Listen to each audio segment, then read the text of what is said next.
What I've got here today is the TaZer, and we're going to go through the process to upgrade it to the latest firmware.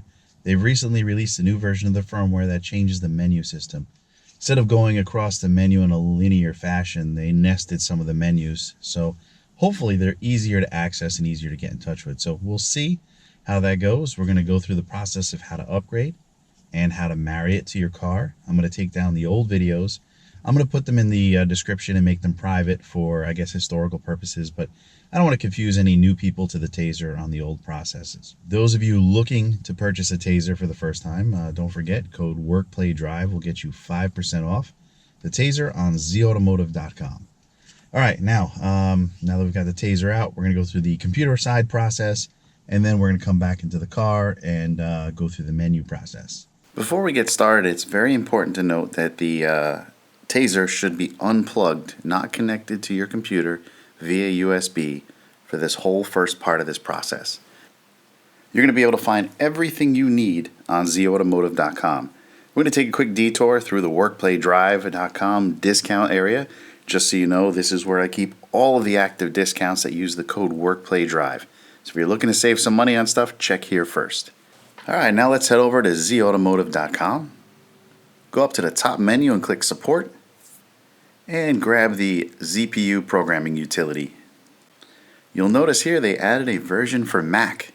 So you guys with a Mac only now have the opportunity to upgrade the firmware using your Mac. We're going to grab the Windows version today because that's the most commonly used version. Now while you're downloading the ZPU programming utility, what I want you to do is you're going to have to go and remove any of the older versions you have on your computer. So head over to the Control Panel, Programs and Features, and find the ZPU, and then go ahead and uninstall it. Alright, now that that's complete, let's go to the download location and install the latest version. Now when installing the ZPU, I've had some weird issues with Symantec where it would flag the software. I've also had another issue where it would cause the software to lag out on install. So two of the recommendations I have for you is, the first one is to temporarily disable your antivirus, which I know sounds kind of hokey, but I mean, leave it on. If you have any issues doing the install, just go ahead and right click and disable it. The other one is to right click on the software itself and install as administrator. During the process it wants to install some drivers, and it's always good to have elevated privileges when you're trying to do that. I still noticed a small delay at this screen, but once that's done, you select Install Now. You agree to install the drivers, which is good that they now bundled all this in. You accept the license agreement, do the install for the drivers, complete the install for the ZPU utility, and then we're ready to get on to the next step. I want to spend a minute talking about something as simple as plugging in a USB device to your computer, because a lot of people have had some small issues with this. A couple of the troubleshooting points here is when you plug in the TaZer, you want to take a look and watch for some activity on that light. Now if you don't see light activity, it kind of means a couple of different things. It could mean your TaZer is bad, which we're going to reserve that for last. The first thing you want to do is think that the cable is bad, or the USB port on your computer is bad.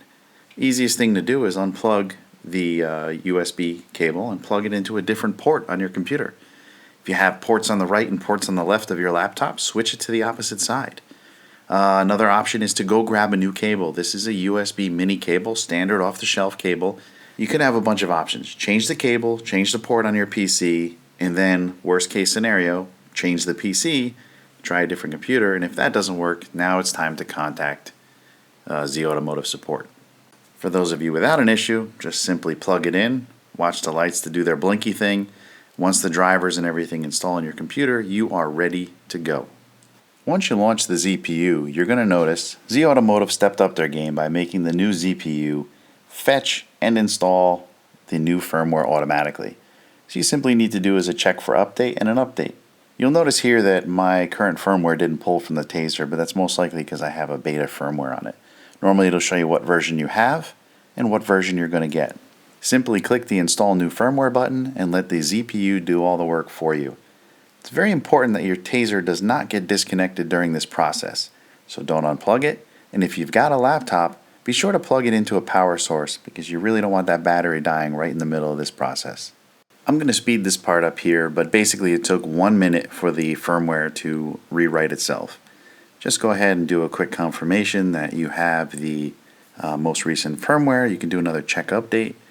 Make any adjustments to any of your light shows that you wish to do. I'll go over that in another video. And now you're ready to go ahead and pop this guy into your car. It is important to note though that most TaZers come straight from zAutomotive with the latest and greatest firmware pre-installed on them. Alright, so first thing we're going to do is we're going to press the start button down here. You can't see it. Twice. Accessory. Run. Okay, so we're in the audio menu right now, and what we're going to do is we're going to hold the left arrow and hit the cancel button. Cancel. There we go. Clear check engine codes. Do we want to marry? Yes, let's marry. Marrying 11, 10, 9. Let's get a little countdown action. And I'm assuming she's going to reboot. Oh, no reboot. Interesting. Now I have a video already set up specific to marrying and that kind of one-click return to stock functionality that marrying offers you. If you want to go check that video out, I'll link to it in the upper right cards and also in the description below. That'll give you full details and it'll walk you through the process of marrying and unmarrying it and returning your vehicle to stock. All right, let's move through the menu system. Let's check out the new menu system. So we've got performance, tires, radio, lighting, comfort, and firmware version. Full reboot. So the new menu system's pretty cool, pretty simple. You kind of work your way through the top level menus with the cruise cancel button.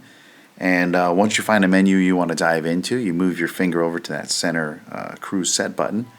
And then you go back to the cancel button to work your way down through that menu. And once you get to the end of that menu, it brings you right back up to the top menu system. So pretty simple. We'll go through a lot of the menus and options in other videos. This is just to kind of give you an intro. Alright, that's it for the upgrade video. I really hope this video helped you guys out. If it did, please gently press that like button. If you're stopping by for the first time, please consider subscribing. As always, thanks for watching.